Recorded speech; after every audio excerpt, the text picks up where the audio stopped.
بنگلہ دیش اور بھارت ممکنہ طور پر ایک اہم معاہدے کے قریب پہنچ چکے ہیں اور بنگلہ دیش کے وزیر خارجہ کا آنے والے دنوں میں انتہائی اہمیت کا حامل وزٹ بھارت میں ہونے جا رہا ہے اور خبریں یہ بھی سامنے آ رہی ہیں کہ بھارت، امریکہ اور بنگلہ دیش کیا ایک نیا اتحاد بنا سکتے ہیں۔ یہ معاملہ ہوا کیا ہے بنگلہ دیش کے ساتھ، تمام تر صورتحال کو آج کے اس ولاگ میں سمجھنے کی کوشش کریں گے۔ السلام علیکم، آج تاریخ ہے 6 اپریل 2026 اور میں ہوں رضا عباس۔ آپ سے درخواست کہ ویڈیو کو لائک اور چینل کو سبسکرائب ضرور کیجیے گا۔ ہم ہمیشہ اس پلیٹ فارم سے یہ کہتے ہوئے آئے ہیں کہ جیو پولیٹیکل کھیل ایک ایسا بحرمانہ کھیل ہے کہ اس میں فوری طور کے پر ایک سے دو ڈیولپمنٹ کے بعد آپ کو کوئی بھی رائے نہیں قائم کر لینی چاہیے، اور ایگزیکٹلی بنگلہ دیش کی جو صورتحال ہے یہ اس کے اوپر صحیح طرح سے صادر آتی ہے، کیونکہ جب شیخ حسینہ واجد کا اقتدار کا خاتمہ ہوا اور خود بنگلہ دیش کی عوام نے، ان کے جوانوں نے کیا، تو اس کے بعد پاکستان کے اندر یہ تاثر ضرور موجود تھا کہ اب پاکستان اور بنگلہ دیش کے جو تعلقات ہیں یہ مثبت ہو جائیں گے، کیونکہ بنگلہ دیش کی اپنی جو عوام ہے وہ اپنی خارجہ پالیسی سے کچھ خاص خوش نہیں ہے، کیونکہ ہمارا بہت سا جو جھکاؤ ہے وہ انڈین سائیڈ کے اوپر ہو گیا ہے اور پوری وہاں سے ڈکٹیشن ہمیں ملتی ہے کہ کہاں پر آپ نے کس کے ساتھ معاہدہ کرنا ہے، کس کے ساتھ نہیں کرنا ہے، کس کے ساتھ تعلقات بہتر کرنے ہیں اور کس کے ساتھ نہیں کرنے۔ تو پھر ایک عبوری سیٹ اپ آیا، عبوری سیٹ اپ کے بعد لوگوں کو یہ خوشی ملی کہ بنگلہ دیش کا جو رجحان ہے وہ زیادہ چین کی طرف ہو رہا ہے، زیادہ پاکستان کی طرف ہو رہا ہے، دیگر ممالک کے ساتھ ہو رہا ہے، انڈیا کے ساتھ کسی حد تک جو تعلقات ہیں وہ کشیدہ ہوئے۔ لیکن بنگلہ دیش کے اپنے جو صحافی ہیں جیسے کہ ماہد عمران صاحب ہوں، زکریا صاحب ہوں، ان کی طرف سے اس وقت بھی یہ کہا گیا تھا کہ یہ جو عبوری سیٹ اپ ڈاکٹر یونس صاحب کا ہے، ان کی مثال ویسے ہے کہ جو نظر آ رہا ہے وہ ہے نہیں ہے، اور جو ہے نہیں ہے وہ نظر آ رہا ہے۔ انہوں نے ان کے اس ٹینیور کے عبوری سیٹ اپ کے اندر یہ تجزیہ کیا تھا اور اس کی بہت سی وجوہات بھی بیان کی تھی، جو کہ آج کے اس ولاگ میں نے آپ کے سامنے رکھنا ہے۔ مختصر سی بات یہ کہ ڈاکٹر یونس صاحب نے چین کے ساتھ تو بہت بڑی بڑی باتیں کی، پاکستان کے ساتھ تو بہت بڑی بڑی باتیں کی، لیکن جو معاہدہ ہے، ایگریمنٹ ہے، وہ امریکہ ہی کے ساتھ کیا، نہ کہ چین کے ساتھ کیا، نہ کہ پاکستان کے ساتھ کیا۔ تو باہر کچھ خبریں میں آج کے اس ولاگ میں آپ کے سامنے رکھوں گا، جو صورتحال مزید واضح ہو جائے گی کہ بنگلہ دیش کا جو نیا سیٹ اپ ہے، جسے عمومی طور کے پر شیخ حسینہ واجد 2.0 بھی کہا جا رہا ہے، یہ کیوں کہا جا رہا ہے، ڈیولپمنٹس کیا ہوئی ہیں، آپ کے سامنے منوند رکھنے کی کوشش کریں گے اور ویڈیو کے آخر تک آپ نے ضرور رہنا ہے۔ تو معاملہ یہ ہے کہ بی این پی کی جو ایک نئی قیادت آئی، ایک سیاسی جماعت کی، طارق رحمان صاحب بنگلہ دیش کے نئے وزیر اعظم بنے، انہوں نے آتے ساتھ ہی بھارت کے ساتھ اپنے تعلقات کو دوبارہ سے ری سیٹ کرنے کے لیے اور اعتماد کو بحال کرنے کے لیے کوششیں جو ہیں وہ اپنی تیز کی۔ پہلا اقدام کیا کیا؟ 1 سے 3 مارچ 2026 کو خبر سامنے آئی کہ بنگلہ دیش کی جو خفیہ ایجنسی کے سربراہ ہیں انہوں نے بڑی خاموشی کے ساتھ بھارت کا وزٹ کیا ہے، اور کن سے ملاقاتیں کی ہیں؟ بھارت کی خفیہ ایجنسی کے جو سربراہ ہیں ان کے ساتھ ملاقات کی، ملٹری انٹیلیجنس کے جو ہیڈ ہیں ان کے ساتھ ملاقات کی، اور بھارت کے قومی سلامتی کے مشیر اجیت ڈوبل کے ساتھ انہوں نے یہ ملاقات کی۔ ایجنڈا کیا تھا اس ملاقات کا؟ ایک تو اعتماد کی بحالی تھا، انسداد دہشت گردی کے حوالے سے تھا، اور دونوں ممالک کے اہم سربراہوں نے یہ طے کیا کہ نہ ہی انڈیا اپنی سرزمین کو بنگلہ دیش کے خلاف استعمال ہونے دے گا، اور نہ ہی بنگلہ دیش اپنی سرزمین کو بھارت کے خلاف استعمال ہونے دے گا۔ ایسے جو رولز اور ایگریمنٹ ہیں یہ ہمیں طے کر لینے چاہیے، اور عوامی سطح کے اوپر ہمیں بنگلہ دیش اور انڈین کی جو عوام ہے ان کے تعلقات کو مزید مضبوط کرنا ہوگا۔ یہ ایک ابتدائی سطح کا ایک وزٹ ہوا، اور اس کے اندر بیسیکلی کہا یہ گیا کہ یہ اعتماد کی بحالی کے لیے کیا گیا، جو پچھلے ٹینیور میں کسی حد تک ثبوتاج ہوا۔ پھر اس کے بعد اب جو خبر ایک اور جو ہمارے سامنے آئی ہے، 2 اپریل کو ہمارے سامنے خبر آتی ہے کہ بنگلہ دیش کی ٹورنٹو قونصلیٹ جنرل نے بنگلہ دیش کی آزادی اور نیشنل ڈے جو کہ 55ویں سالگرہ بنتی ہے 55،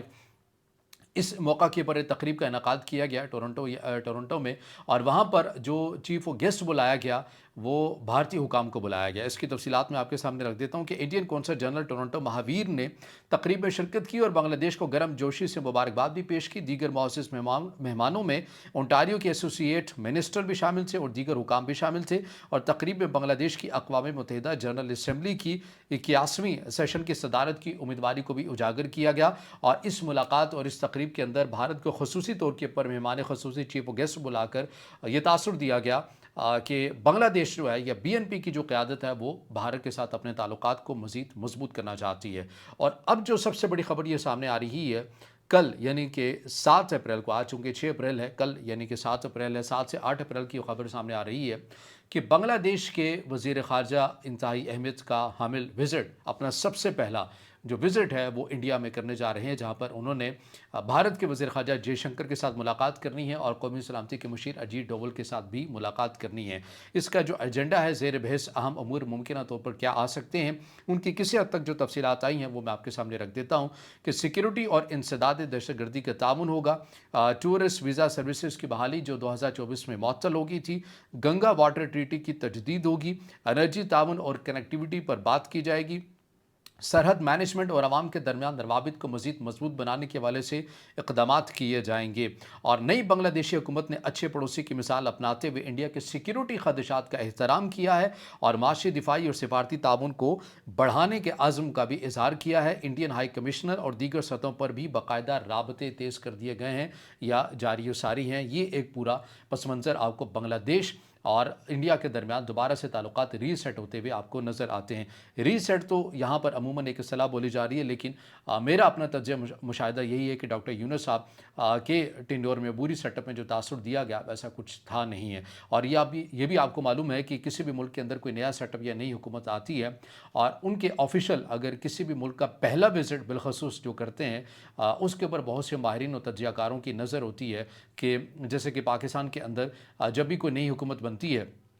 तो सबसे पहले जो सरकारी विज़िट किया जाता है वो अमूमन सऊदी अरब का किया जाता है। इससे पाकिस्तान की खारजा पॉलिसी डिफ़ाइन हो जाती है। फिर उसके बाद चाइना का भी किया जाता है, इससे मज़ीद आपको डिफ़ाइन हो जाती है। इसी तरह फिर ये प्रायोरिटीज़ होती है। इसी तरह जब बांग्लादेश की BNP नया सेटअप अगर उनके वज़ीर ख़ारजा अपना पहला सरकारी सतह का दौरा भारत में कर रहे हैं तो इससे आपको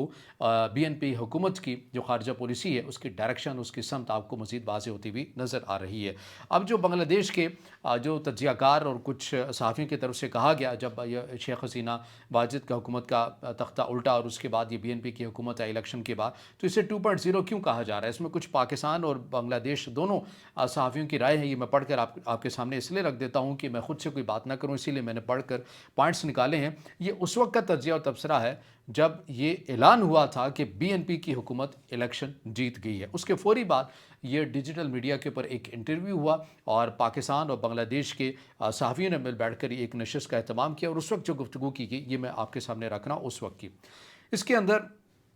एक डॉक्टर हसनैन जावेद साहब हैं, ये कहते हैं कि तारिक रहमान की जीत दर हकीकत बांग्लादेश में अमरीकी एजेंडे और रजीम चेंज ऑपरेशन की कामयाबी है। हसीना वाजिद की बरतरफी की वजह पैनल का मानना यह था कि हसीना वाजिद को सेंट मार्टिन जजीरे और दीगर मामलात पर अमरीकी पॉलिसीज़ की मुखालफत करने की वजह से इक़्तिदार से हटाया गया था और तज्ज़ियाकारों ने BNP की भारी अक्सरियत को लैंडस्लाइड विक्ट्री को मशकूक करार देते हुए इसमें धांधली और बैरूनी मुदाखलत का खदशा जाहिर किया था। इसके अलावा अबूरी हुकूमत के सरबराह डॉक्टर यूनुस पर तनकीद की गई थी कि उन्होंने इलेक्शन में महज 2 दिन पहले अमरीका के साथ अहम तिजारती मुआहदा करके मुस्तकबिल की माशी पॉलिसी को तय कर दिया था। इसके अलावा ये नुकता भी उठाया गया कि हसीना वाजिद का तख्ता उलटने वाली तुलबा तहरीक को सिर्फ 6 नशस्तें मिली, जबकि असल सियासी फ़ायदा तारिक रहमान ने उठाया। बहस के मुताबिक आलमी ताकतें और मकामी इस्टेब्लिशमेंट बांग्लादेश में किसी मजहबी जमात को इक़्तिदार में नहीं देखना चाहती थीं। इसके अलावा डॉक्टर जावेद का ये भी कहना था कि वो तारिक रहमान के आने और हसीना वाजिद के तसलसल में कोई ख़ास फ़र्क नहीं देखते हैं।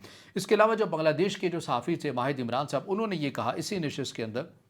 कि देखिए बांग्लादेश का जो अपना एक मॉडल है, मिसाल के तौर पर आप मेडिकल इंडस्ट्री को ले लेते हैं, फार्मास्यूटिकल इंडस्ट्री को ले लेते हैं, हमारा सारा का सारा जो दारोमदार है वो इंडिया के ऊपर है। हमारे लोग ये फ़ख्र महसूस करते हैं कि वो अपने डॉक्टर्स को छोड़कर इंडिया में जाएँ, वहाँ पर वो समझते हैं कि इलाज और मुआलजा जो है वो ठीक होता है और उनकी जो अद्वियात हैं वो सस्ती पड़ती हैं। लेकिन बांग्लादेश के जो अपने डॉक्टर्स हैं उनके ऊपर बांग्लादेश की अवाम उस हद तक एतमाद नहीं करती है। और ख़ुद माहिद इमरान साहब के मुताबिक ये भी उन्होंने कहा कि बांग्लादेश के अंदर जो स्पेशलिस्ट भी बैठे हुए हैं वो भी बाज़ औक़ात अपने मरीज़ों को कह देते हैं कि मेहरबानी करें आप इंडिया ही चले जाएं, वहाँ पर जाकर आपका दुरुस्त जो इलाज है ये होगा। बेसिकली आपको एक बॉन्डिंग सोसाइटी की मैं बता रहा हूँ। वो कहते हैं कि इस हद तक हमारा जो निज़ाम है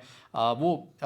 इंडिया के ऊपर इन्हिसार कर रहा है। ये तो एक मैंने उसका बताया वो मतलब उनके तज्ज़िये के मुताबिक कि अगर आप रोज़ाना की हिसाब से एक मोहतात अंदाजे के मुताबिक भी देखें तो तकरीबन 60,000 के करीब मरीज़ जो हैं वो इंडिया जाते हैं और फिर इलाज मुआलजे की गर्ज से जो हैं ये वापस आते हैं। और इसी तरह मार्केट, जो डोमेस्टिक मार्केट है बांग्लादेश के अंदर में, इसमें आपको बेशतर जो प्रोडक्ट्स हैं ये आपको इंडियन ही मिलती हैं। तो बांग्लादेश की जो अपनी आवाम है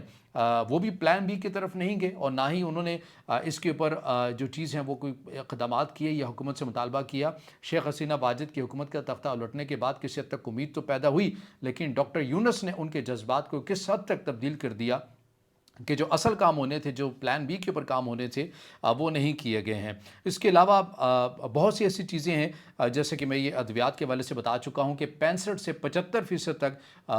बांग्लादेश के अपने साफियों के मुताबिक कि बांग्लादेश जो है वो भारत के ऊपर मेडिकल इंडस्ट्री के मामले के ऊपर ये इन्हिसार करता है। तिब्बी सेहत के हवाले से बात करें तो बांग्लादेशी शहरियों की बड़ी तादाद, ये मैं बता चुका हूँ कि 60,000 रोज़ाना के करीब बताई जाती है। और फिर इसके अंदर एक और एक अहम नुक्ता उठाया गया, वो ये कि इंतखाबी नताइज का जो तजाद था कि ढाका शहर में एक सर्वे करवाया गया जहां पर जमात इस्लामी और बीएनपी के वोटों का तनासिब 49 से 51% था, लेकिन जब इंतखाबात हुए, नताइज आए, तो जो सीटों का तनासिब था वो तो कहीं ज़्यादा था। हालांकि बराबरी के सतह के ऊपर तकरीबन मुकाबला जा रहा था एक सर्वे के मुताबिक, लेकिन जब सीटों का तनासिब था तो उसके अंदर जमात इस्लामी की उस हद तक सीटें नहीं थी जैसा कि सर्वे बता रहा था, और बीएनपी को ज़्यादा सीटें मिले। और सबसे भी बढ़कर दिलचस्प बात ये कि जिन जवानों ने अपनी तहरीक से शेख हसीना वाजिद की हुकूमत का तख्ता उल्टा, उनको सिर्फ 6 सीटें मिली हैं, इससे ज़्यादा नहीं मिली हैं। तो बहरहाल ये तमाम तर वो चीज़ें जिससे मुतल्लिक़ कहा जा रहा है कि बीएनपी की जो हुकूमत आई है दर हकीकत शेख हसीना वाजिद 2.0 है, और आने वाले दिनों के अंदर मज़ीद सूरत हाल आपको वाज़ेह होगी। बांग्लादेश और भारत की जो क़ुरबतें हैं वो दोबारा से बढ़ती हुई आपको नज़र आएंगी इस खत्ते के अंदर। अगर इन तज्ज़ियाकार माहिरीन के मुताबिक कि अगर